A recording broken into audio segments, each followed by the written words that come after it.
Alright, we are now ready to begin the next chapter. This chapter, which we're going to begin with, as usual, with 7A, is all about chemical bonding. Now, as far as chemical bonding goes, there are two main types that you're going to be responsible for knowing about. The first one is ionic.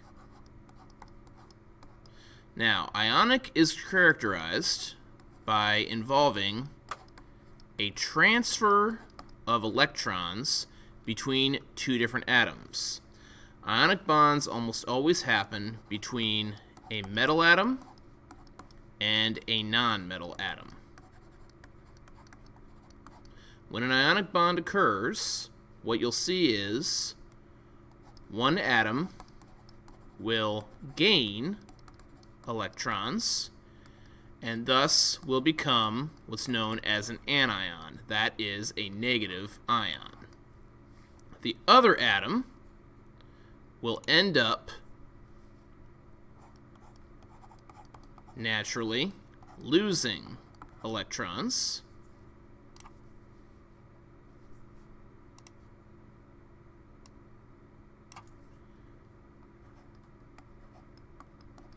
and they will consequently become a cation, which is known as a positive ion.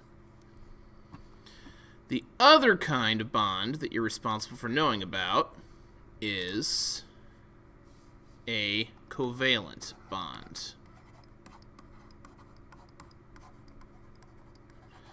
Covalent bonds are different in the fact that they involve a sharing of electrons. These almost always occur between two or more non-metal elements. So since we have a sharing, these are sometimes informally known as the buddy bond.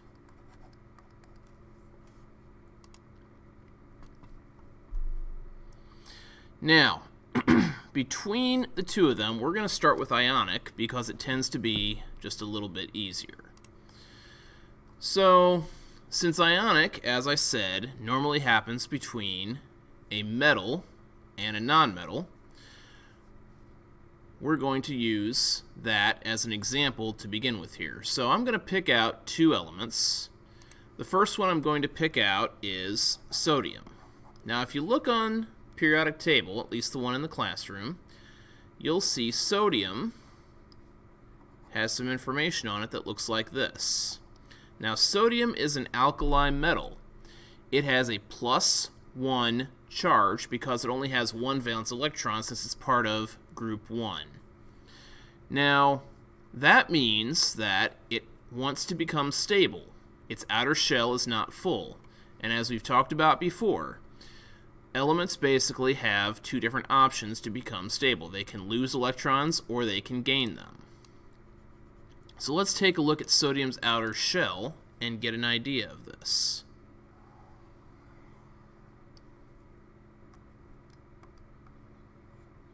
As you can see, one valence electron. So it's got two options. It can either lose one electron, and thus it will go back down to its previously full shell, since when orbitals are not containing any electrons, they disappear. Or it can gain 7. It's easier for it to lose 1, so that's what it's going to do. Let's now find an element that would be good for sodium to be with. And I'm going to pick bromine. As a halogen, you'll notice on the periodic table it's in group 7. In group 17, 7 was actually a remnant from the old days when it was 7A. In group 17, if you count just the s and p orbitals, remember, skip the d's because they're an energy level behind, then bromine has 7 valence electrons. So I'm going to go ahead and try to draw those on here now.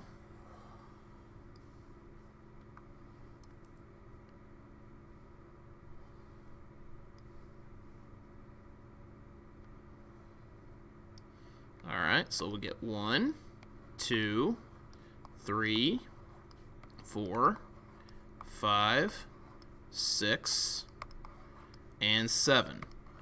Now, bromine has 7 valence electrons. It can either gain 1 to get up to 8 and fill its s&p orbitals, all of its valence shell, or it can lose 7. It's going to be easier for it to gain 1. So, this is how this is going to go. We're going to look at this. Sodium will gladly give it over to bromine.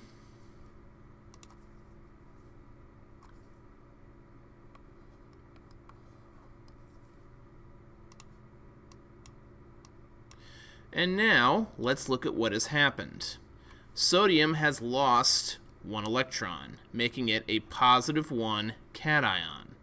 Bromine has lost 1 electron, and that makes it a negative 1 anion. Consequently, these two are now going to have an electrostatic attraction between them, and they will chemically bond. So this is your first example of an ionic bond. Now, something I want to clarify from earlier here is that when an ionic bond forms, it is not, contrary to what may be popular belief, a molecule. Because molecules are only found in covalent bonds. When an ionic bond forms, it forms a network crystal, which are often known as salts. So, even though this is not table salt, it is in fact a salt and not a molecule. So the next thing I would ask from you is, what would the chemical formula be? So in this case, only 1 sodium has bonded with only 1 bromine, so it's just going to be like it looks. The only thing you might be concerned about is what is the order, and the order is the way I have it up here, because the cation will come first. So this will be your proper chemical formula, NaBr. The next thing I would ask is, what is the name of this compound? So let's take a look at that. First, we'll name the cation, which is just sodium. We will not have to change anything about the name of the cation. But for the anion, we will take its name, which is originally bromine, and change the suffix to IDE. So it's not sodium bromine, it is in fact sodium bromide. And there is your first ionic bond. So keeping that in mind, let's try another one. In this case, let's do an alkaline earth metal, and I think I'm going to choose beryllium. So let me put that up there. And beryllium, being an alkaline earth metal, has 2 electrons in its highest level s orbital. So I'll put on those 2 electrons. And as before, beryllium would like to either lose 2 or gain 6. It's probably going to want to lose 2. Now I need something that will bond well with beryllium. So for this purpose, I think I'm going to pick sulfur. Now sulfur is a group 16 element. I got the right number that time. And I'm going to go ahead and put on its 6 valence electrons. How did I get that? I counted the s&p orbitals from left to right. So 1, 2, 3, 4, 5, and 6. So just like before, beryllium is going to gladly give up 2 electrons, and sulfur definitely wants to gain 2 since it has 6, and it wants to get to 8. So I'm going to transfer those over there. Remember, this is transferring because it is ionic, because I see I have a metal here. Now, that being said, I'm going to cross them off of beryllium because they're not there anymore. They have been transferred. Beryllium now has a +2 charge since it lost 2 electrons, and electrons are negative. Sulfur now has a -2 charge. Once again, we see an electrostatic attraction. Opposites attract, and these will chemically combine into a salt. Let's take a look. I need a formula, and I have a 1-to-1 ratio, so it's just going to be BeS. And then I need a name. The cation has no changes, so it's just going to be beryllium. However, the anion does get a change. It goes from sulfur to sulfide. And there you have it. Alright, let's go on to another example. This time I'm going to pick an alkaline earth metal. And I believe I'm going to select barium. And I'm going to pick a halogen with it. I'm going to choose fluorine. So let's draw this out appropriately. Barium is an alkaline earth metal.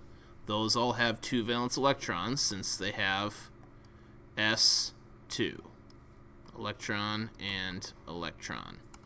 Now, fluorine is a halogen. Halogens are just 1 electron away from being a noble gas, which is why they're so reactive. The closer an element is to being stable, the more reactive it is. So, fluorine, as I'm about to put on here, has 7 valence electrons. 1, 2, 3, 4, 5, 6, and 7. Alright. Is 1 electron away from being stable. It's very reactive. Barium is 2 electrons away from being stable. So it is still reactive, but not quite as reactive as fluorine. So let's do our usual thing. We'll send an electron from barium over, because fluorine really wants it. Remember, it's the most electronegative element out there. Has the highest electron affinity. Now, if we look at this, is fluorine full? Well, it's got 8 valence electrons now. Yes, it is. It gained 1, so it's a -1. Barium is now a +1. Is it happy? Not so much, because it's still got 1 more valence electron it's trying to get rid of. So what will we have to do here? We will need another fluorine around to take it. So I'm going to draw on some more electrons here. 3, 4, 5, 6, and 7. And let's send that one over like we've been doing.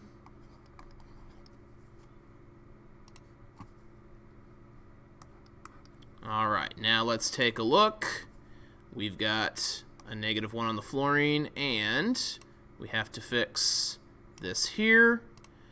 Now we have a +2 on the barium. Now this brings up a very good point. When a compound is properly formed, it must be electrically neutral.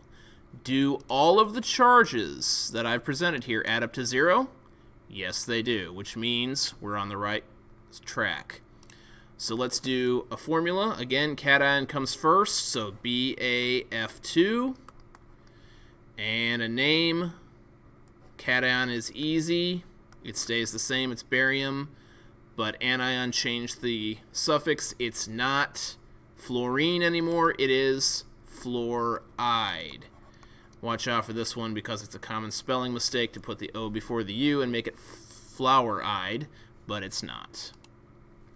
Alright, now, this being said, you can see where drawing things like this can tend to be a little time consuming. So now I'm going to show you a way to speed up this process a little bit.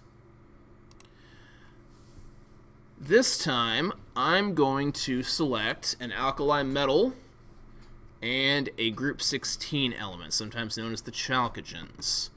So let's take a look. I'm going to select lithium, and I'm going to select oxygen. Now this method works great if you have access to the charges that these things typically do.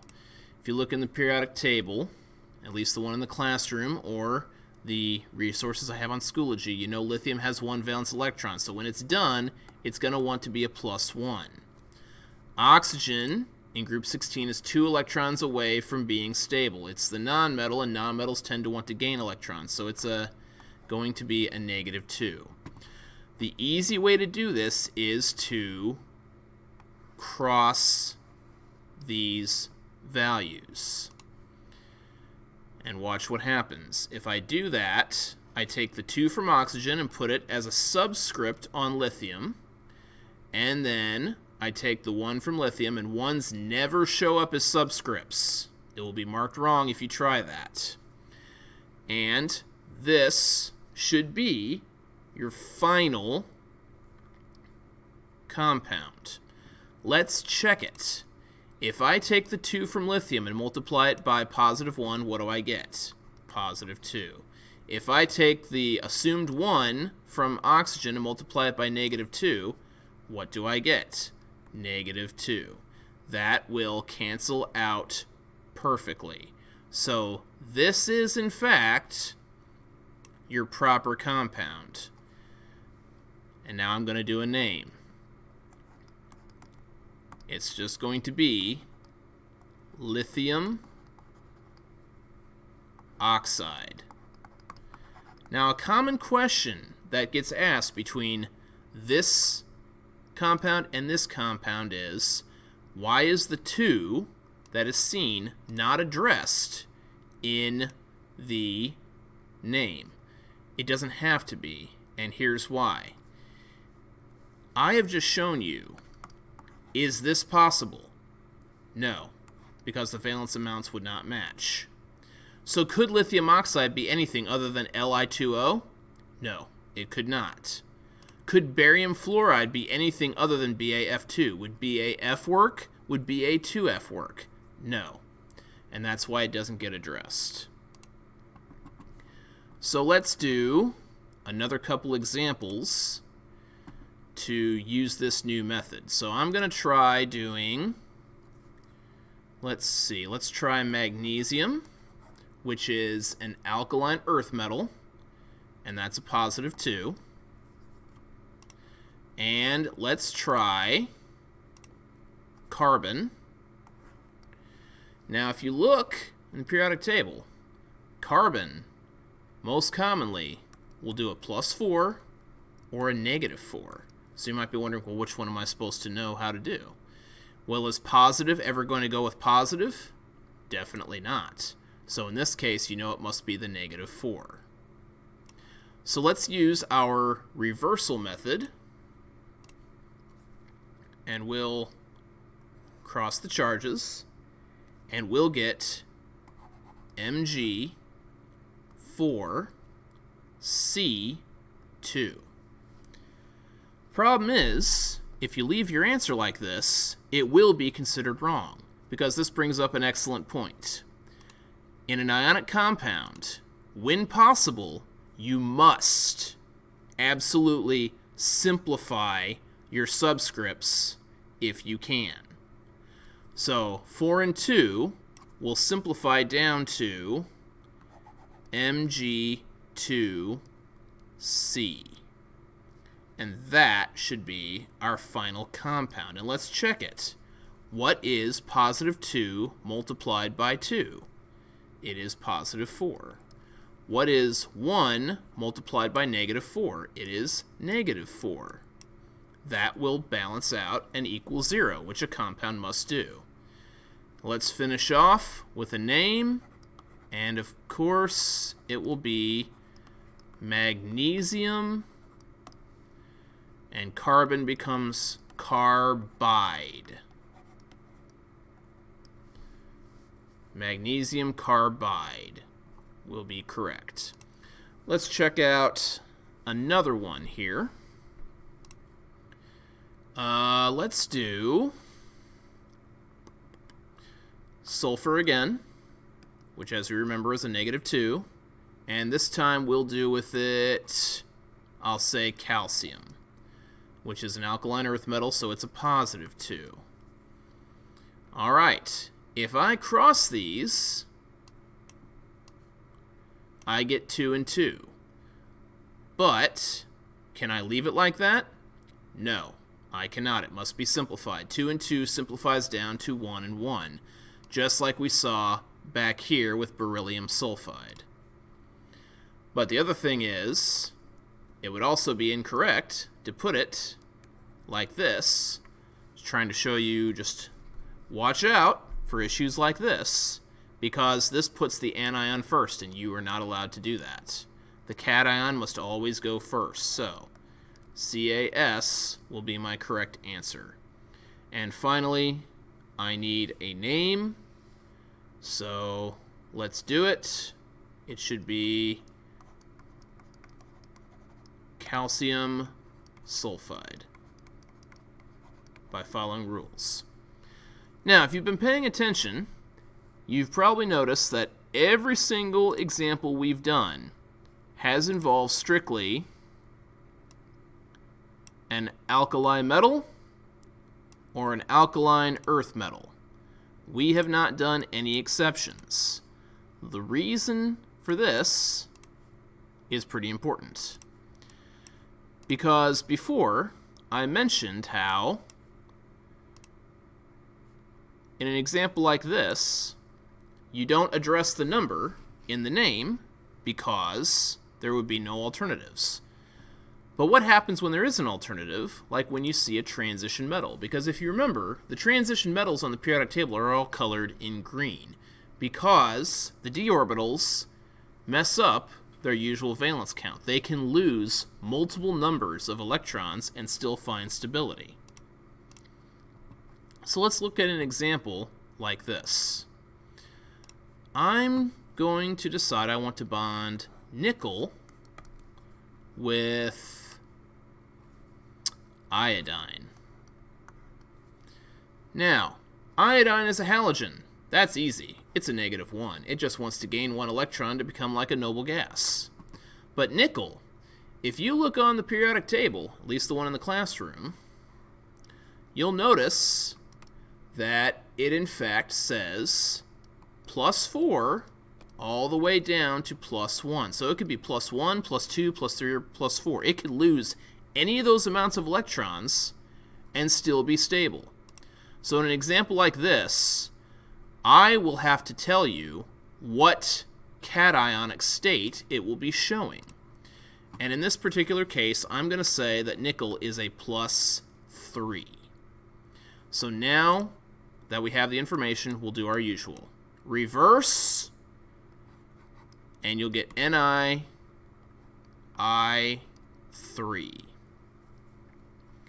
Now this is the correct compound, but with any green metal, a stock metal as it were, you will have to address the charge in the name. So now we need to take a look at that. So it's going to be nickel, and now I put parentheses against the cation name, Roman numerals for the charge, which is a 3, and then the anion. Usual rule, change the suffix to IDE. So nickel 3 iodide is the correct name of this compound. So in these cases, if you don't know your Roman numerals, probably a good time to brush up. The nice thing is, you only have to know the first 8, because there are no elements that lose beyond 8 electrons. So I'm just going to put them up really quick. There is a reference chart called Polyatomic Ion and Naming Guide that has these on there. So 3 is 3 I's, 4 is IV. The 1 before the V implies it's 1 less, which makes 5 be V. 6 is VI. 7 is VII. And finally 8, VIII. You will not have to worry about 9, 10, or beyond. So let's use this information to throw up a couple more examples. Let's try bonding gold, and I'll say that it's a +3 ion state with selenium. Now, selenium is in the same group as oxygen and sulfur, so it's simply just a -2. I've already given you gold's charge, so that's easy enough. Reverse them, and we should get Au2Se3. Let's check again. 2 and +3 equals +6. 3 and -2 equals -6. So we're on the right track. Now I just need a name, and it will be gold 3 selenide. At least with the IUM elements, it's easy to tell where to put your IDE. Now, a common mistake made with elements of this type is people tend to want to put the subscript as the charge, but that's incorrect. Charges and subscripts are separate. Charge tells you how many electrons is it moving. Subscripts tell you how many elements are involved. So don't fall for that mistake. All right, let's do another example here. Let's do nitrogen. Now, nitrogen is a group 15 element. There's 5 valence electrons, so it wants to gain 3. And let's do copper. And in this case, I'm going to say that it is just a +1. All right, now, did you fall for my little trick, or have you been paying attention? We have to put the copper first. Cu3n. Multiply this out, you'll get it correctly. Now, while you cannot put a 1 for a subscript, you must put it for a Roman numeral. So, copper nitride would not be the correct answer. Copper 1 nitride, however, would. Now, some other things you might be asked at some point is, I'll give you a name, such as iron 3 oxide, and you'll have to tell me, well, what's the formula? Well, let's analyze it. We can tell just by looking at this, the iron is a +3. The oxygen must be a -2, because oxygen 95% of the time is going to be a -2. In fact, you really don't get into the alternatives until you get into the 3rd semester of this class, the Honors Chem 2. So that being said, it's just information we've done before. Reverse. It'll be Fe2O3. But what if instead I gave you iron 2 oxide? Well, same deal. We have a +2 for the iron and a -2 for the oxygen. Well, those are just going to cancel, aren't they? And there you go. Another thing I might ask you is, hey, here is a chemical formula. What is its chemical name? So this time you didn't put this together yourself, so it might be a little trickier, but let's figure it out. The oxygen is a -2. -2 multiplied by 2 equals -4. There's only one titanium, so what must the titanium be? +4. Therefore, the name of this compound, just by looking at it, is titanium 4 oxide. And there you have it. So this really shows most of what I would be asking you at this point about ionic. I am going to put up one more example just to make sure we're all paying attention. And in this case, I'm going to put up potassium and, let's say, argon. Potassium, oh, I made it easy on you, didn't I? It's an alkali metal. No alternatives, just +1. Argon is a noble gas, and it doesn't want to bond. So, not a valid chemical compound. And that's really what I'd ask you to put if you ever see this question again, which may come up again. Hint, hint. All right, so now that we've covered what ionic is all about, we're going to take a look at a couple things with covalent. So let me put up a heading here. All right, now, with covalent, as we remember, it is not about transfer of electrons, it's about sharing.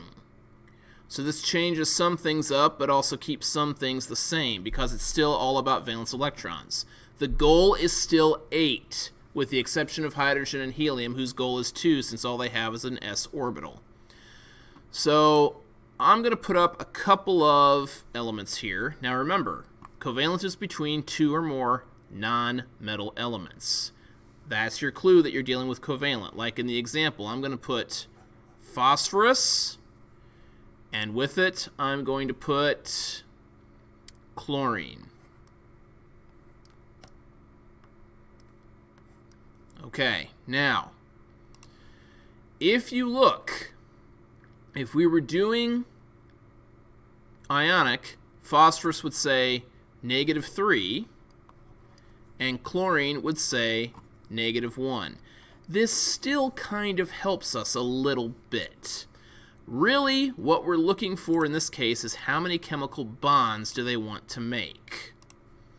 Phosphorus, for instance, if you look, it's in the same group as nitrogen. How many valence electrons does it have? 1, 2, 3, 4, and 5. So how many chemical bonds does it want to make? What's 8 minus 5? It's 3. It just wants to make 3 chemical bonds. How about chlorine? We've drawn chlorine. We've drawn halogens enough to know halogens have 7 valence electrons. So how many chemical bonds do they want to make? Just 1. And just like back with ionic, all you have to do now is reverse. So it'll become PCl3. If chlorine wants to bond 1 time, you'll need 3 of them to fill in phosphorus's 3 bonds. Now, you might be asking, how do I know I'm supposed to put phosphorus first? Well, this is why last chapter was kind of important. We learned about electronegativity. What's the most electronegative thing? Fluorine. Put whatever is less electronegative first. Phosphorus is farther from fluorine on the periodic table than is chlorine, so it's going to come first. Now we get to our name. Now there is one thing that's common with ionic naming with covalent, and that is you still have to do "ide" for the second element, even if they're not ions this time. But now you have to bring in prefixes. Now, prefixes, in this class at least, are not really going to go beyond 10, so I'm going to put them up here. 1 is mono. 2 is di. 3, tri. You might think you know 4, but you'd probably be wrong. It's tetra. From here on, it actually gets pretty easy because it just follows shape names. 5 is penta. 6 is hexa. 7 is hepta. All right, 8. We all know what an octagon is. 9, maybe you don't know about a nonagon, maybe you do. And 10, deca. So, now the other thing is the first element will get a prefix only if you have more than 1. So I'm just going to write down phosphorus. Another element, it's easy to misspell. People like to put an O before the U, but there isn't one. And now I've got 3 chlorine. Second element gets a prefix no matter what. Phosphorus trichloride is my compound. And there's covalent bonding in a nutshell. All right, let's do another example. Let's try putting oxygen with hydrogen. Oxygen has 6 valence electrons. It wants to make 2 bonds. Hydrogen has 1 valence electron, but all it has is an s orbital. Hydrogen only ever can make 1 bond, period. Let's reverse. But which one comes first? What's closer to fluorine, oxygen or hydrogen? Well, oxygen is right up against fluorine. So this is going to become H2O. But that looks familiar, doesn't it? And it would just be way too easy for me to say, well, let's just name it water. Now, let's get an actual chemical name in there, shall we? All right. Let's do it. Now, this time the first element does have more than one, so I got to put a prefix on it. It's going to be dihydrogen. And again, the second element gets a prefix no matter what. Dihydrogen monoxide. And there you have it.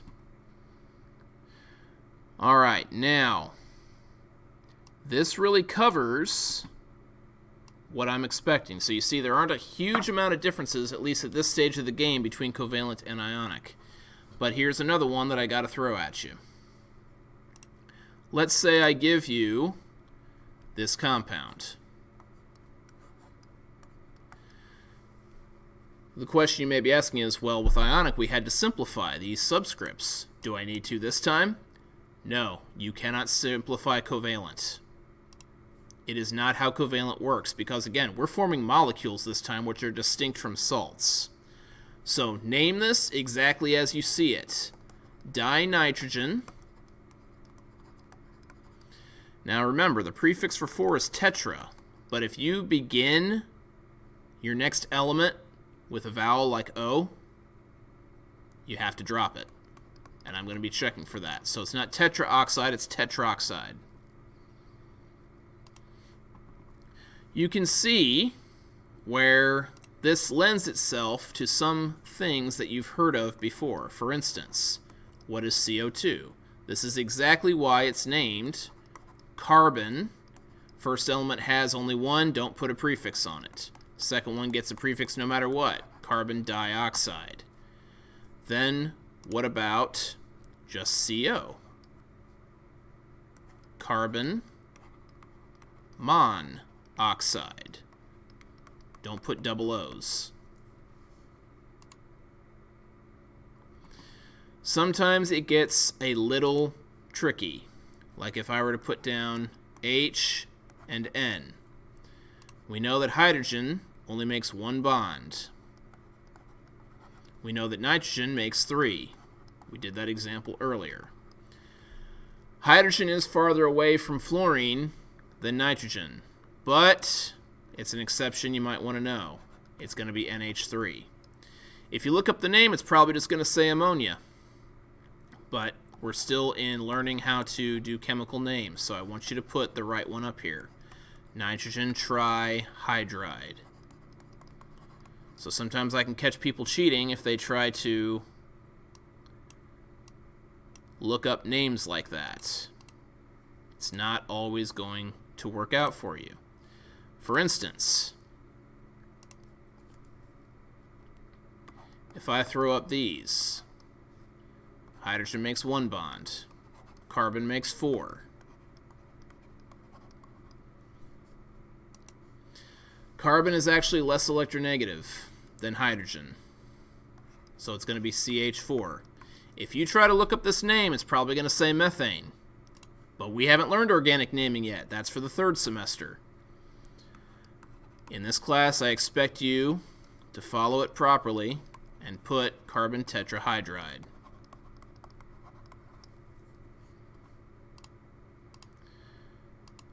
I'm going to throw up a couple more examples.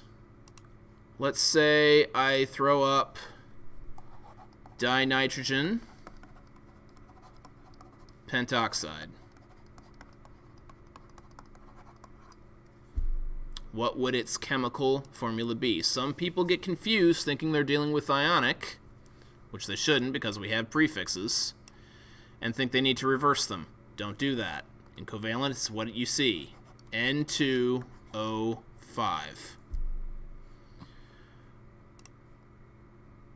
And one more. Let's say I give you the compound C4H10.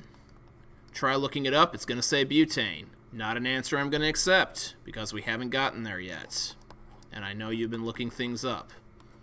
Tetracarbon decahydride.